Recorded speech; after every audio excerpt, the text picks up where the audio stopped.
আমরা দেখেছি খ্রিস্টান সম্প্রদায় সারা বিশ্বে তাদের বড়দিন একই দিনে পালন করে। আমি এখানে উপস্থিত ওলেমা মাশায়েখগণকে অনুরোধ করব, শুধু আপনাদেরকে নয়, সারা দেশে আরো অনেক অনেক জ্ঞানী ওলেমা মাশায়েখগণ আছেন।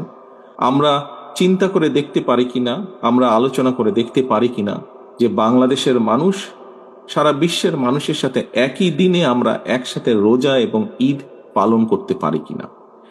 বিজ্ঞানের যুগে এটি করা সম্ভব কিনা, কোনো উপায় আছে কিনা, এই বিষয়টি আপনাদেরকে আমি চিন্তা করার জন্য অনুরোধ করব। যারা একদিনে রোজা ও ঈদ করার পক্ষে, পৃথিবীর এক জায়গায় চাঁদ উঠলে সব জায়গায় রোজা রাখবে, ঈদ করবে, তাদের সবচেয়ে বড় ভণ্ডামিটা এখানেই, তারা বাকি ব্যাখ্যাটা দেয় না। পদ্ধতি কি? ইরাকে চাঁদ উঠছে আর আমরা তা দেখে রোজা। এটা নিয়ে আমাদের দেশে ফেতনা খুব বেশি। এটাকে ফেকা ফতোয়া বলা হয় এতেবারুল মাতালে। চাঁদ উদিত হবার স্থানকে বলা হয় মাতলে। আমরা ভুল বলি মাতলা, আসলে আল্লাহ কোরআনের শব্দটা বলেছেন মাতলে, এবং ফতোয়া স্বামীতে এসছে বিকাসরিল নাম, মাতলে এর বহুবচন মাতালে। চার মাযহাবের ইমামদের মধ্যে এ ব্যাপারে সূক্ষ্মাতি সূক্ষ্ম ব্যাখ্যা হয়েছে। কেউ কেউ বলেছেন লা তুতাবারুল মাতালে, চাঁদ উদিত হবার স্থানের ভিন্নতা ধর্তব্য নয়।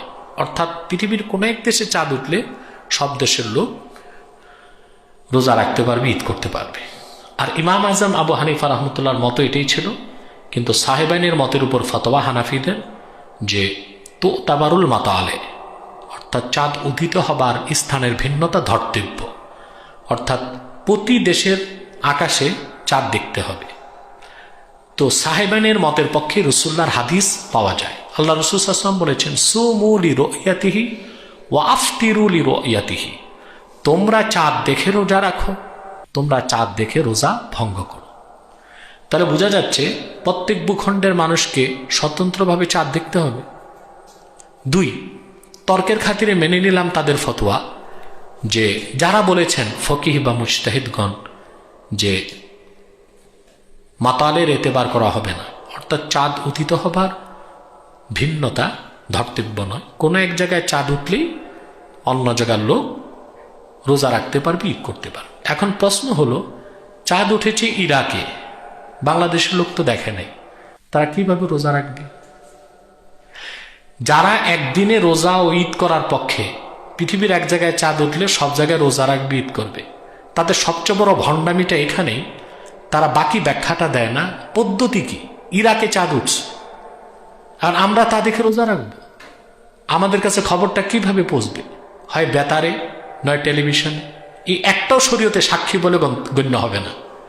শরীয়তের সাক্ষী হলো অন্তত দুইজন শাহেদাইন আদেলাইন মুসলিমাইন, দুইজন মুসলমান ন্যায়পরায়ণ সাক্ষী ইরাকের ভূখণ্ডে স্বচক্ষে চাঁদ দেখে তারা যদি রকেটের সাহায্যে বাংলাদেশে এসে আমাদের সাক্ষী দেয় যে আমরা দুইজন ইরাকে চাঁদ দেখে এসেছি, ওই সাক্ষীর ভিত্তিতে ইরাকে চাঁদ দেখলে বাংলাদেশে আমরা একদিনে রোজা রাখতে পারবো, ঈদ করতে পারবো। তা কি আদৌ সম্ভব?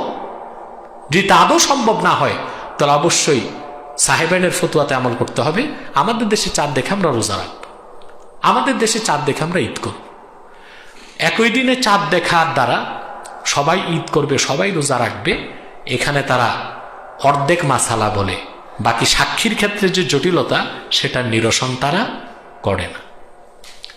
একবার কয়েক মাস আগে বর্তমান ধর্মমন্ত্রীর সাথে আমার একটু কথাবার্তা হয়েছিল এক জায়গায় বসে। তখন এই চাঁদের মাসলা ওঠার পর আমি এই বিষয়টি তাকে বলেছিলাম। তখন তিনি বলেছেন, হ্যাঁ, এই বিষয়টি আমার মাথায় কখনোই আসে নাই। শুনেছি ফাউন্ডেশনের তার নেতৃত্বে পক্ষে বিপক্ষে বহস হয়েছে। আমরা যারা আমাদের দেশে চাঁদ দেখলে রোজা করি, ঈদ করি, তারা, আর বিপক্ষে যারা পৃথিবীর যে কোনো জায়গায় চাঁদ দেখলে সে একই দিনে সারা পৃথিবীতে রোজা হবে, ঈদ হবে, তারা বহস হয়েছে। আমি ধর্মমন্ত্রীকে বলেছিলাম, সাক্ষীটা কিভাবে নেওয়া হবে? বেতার, ওয়্যারলেস, স্যাটেলাইট, এই একটাও কি শরীয়তে সাক্ষী মোতাবার গ্রহণযোগ্য? না দুইজন মুসলমান সাক্ষীকে দেখে আসতে হবে? যেমন চাঁদ মিশরে উঠেছে, আমরা শুনলাম, তাতে রোজা রাখতে পারবো না।